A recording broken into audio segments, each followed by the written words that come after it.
welcome back to Bookish Theories. Today we catch up with IVE to take a look at the stories portrayed in both HEYA and Ascendio. The two videos are not connected with each other, don't worry, but this time I'm running late, so you get two breakdowns at the price of one. Starting off with HEYA, this is a track that uses traditional Korean elements to bring to life a folktale that was originally created for this comeback. According to the press release, the title of the folktale is The Tiger Who Loved the Sun, and in the story, IVE fittingly played the role of 6 tigers who fall in love with the sun at first sight. What initially seems the romantic tale of an impossible love, however, is soon revealed to be a very different story. The 6 tigers that love the sun, in fact, actually want to eat it. They want to swallow it all and feed on its light, and in order to approach their victim and loved one, the tigers disguise themselves as humans in order to seduce it. The tigers' plan is to enchant the sun with crimson words. They want to rise up, scream at the sky, and wake the sun up so that it will fall in love with them just as well. The moment the sun falls under their spell and is mesmerized by their words, the tigers will let go of their disguise and attack. At that point, they will eat the sun and swallow it in a single bite like they planned. Even if the sun tries to hide in the night or among the clouds, it cannot resist the tiger's charm for long, so no matter how much it fights, the tigers are confident they will be victorious. In the song, we discover that IVE are after the sun's icy heart, which they first want to break and then want to eat. As cosmic tigers of legend, IVE are predators with a very strange appetite, it seems, but as it turns out, it's for good reason. If you look closely, in fact, in the video we see that IVE live in a celestial case held together by the sun itself, which essentially acts as a clasp keeping it close. Problem is that the sun is frozen at the beginning, so the tigers live in a cold world because the sun itself has a icy heart. By seducing the sun, the tigers want to thaw the ice and make their reality a warmer environment. They want to end the everlasting winter they're living in, stop the cold from taking over, and the only way for them to do that is to make the sun fall in love with them and feed on its warmth. In the video, we see that their plan is eventually successful. The tigers manage to seduce the sun, so Ray takes this opportunity to catch it with a rope and pull it close.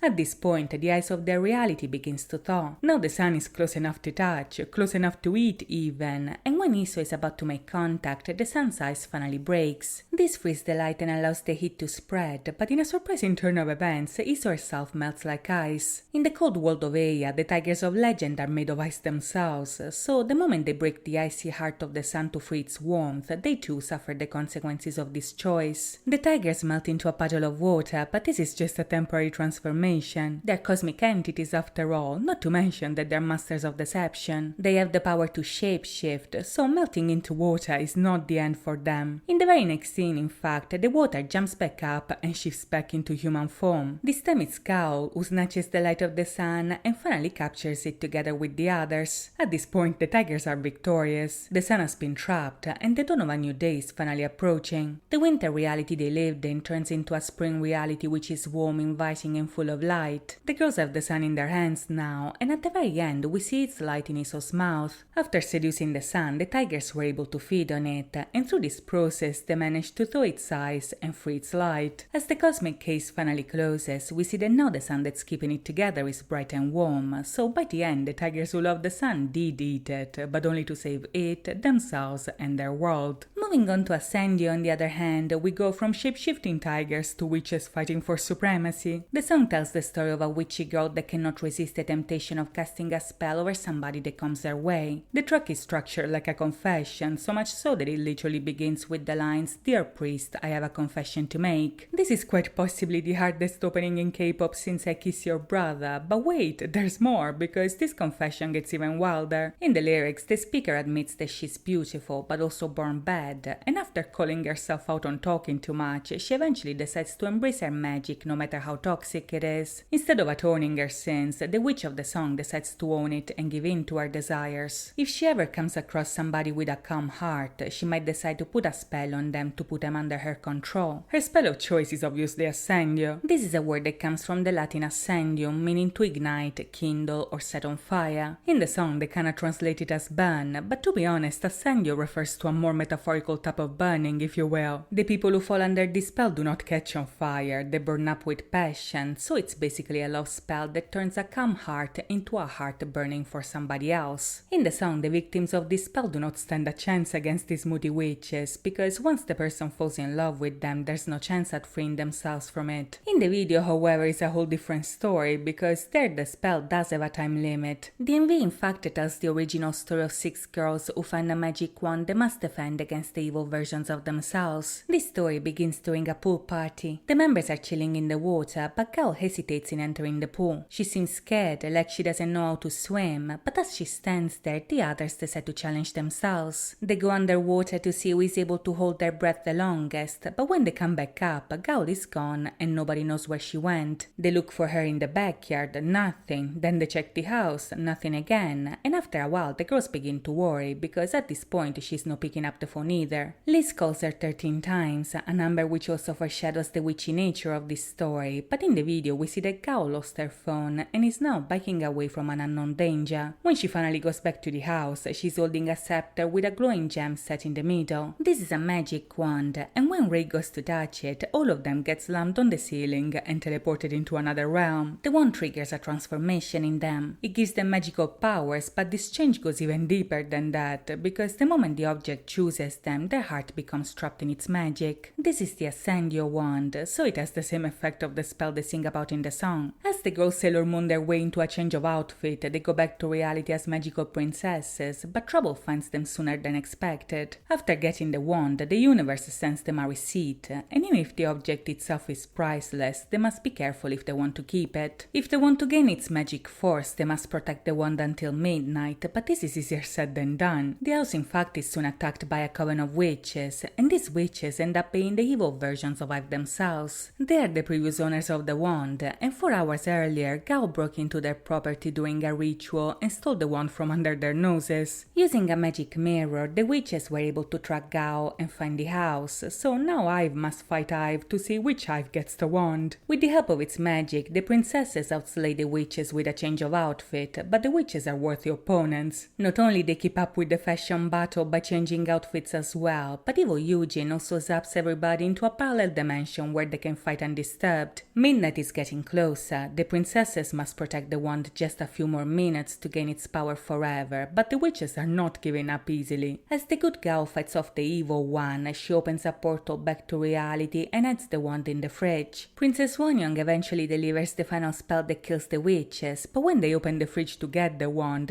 is nowhere to be found. Even if they won the battle against the dark witches, they defeated them 2 minutes too late, so the wand judged them as unworthy of its power. By the end, the wand reappears on a beach and a small child finds it. I've watched the scene through the mirror of the witches, and as their magic disappears, they look quite annoyed by this turn of events. To be honest, I kinda wish this video had a sequel to see what happens next, but for now this is all I have for you. Let me know which video was your favorite in the comments down below, and if you enjoyed this video, please think about liking and subscribing. As always, thank you so much for watching, guys. I'll see you next time. Bye bye!